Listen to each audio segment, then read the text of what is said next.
So, what's up mga karusi? Kumusta kayo? It's me na naman, Alfred Alama TV.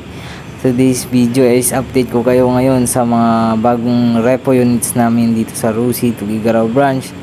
So, meron pala tayo ngayong bago dito, TC Macho 175. Nasa 165 pa lang yung odometer niya, gumagana lahat.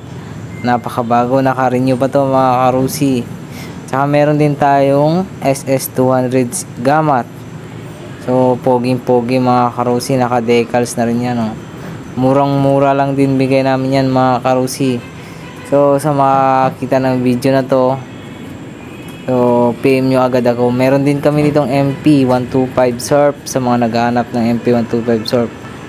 So, yun, meron din tayong dalawang DL125 Bolt, kulay red, black. So yun, yan yung mga bagong repo natin dito mga karusi. Kaya sa mga gustong mag-avail, PM lang kayo. So yan, meron din tayong DL125 Bolt na kulay blue.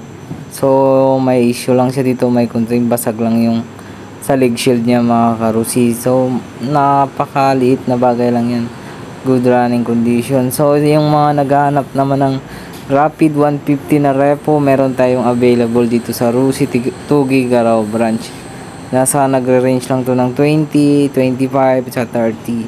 Napakamura lang mga karusi. Kaya punta na kayo dito.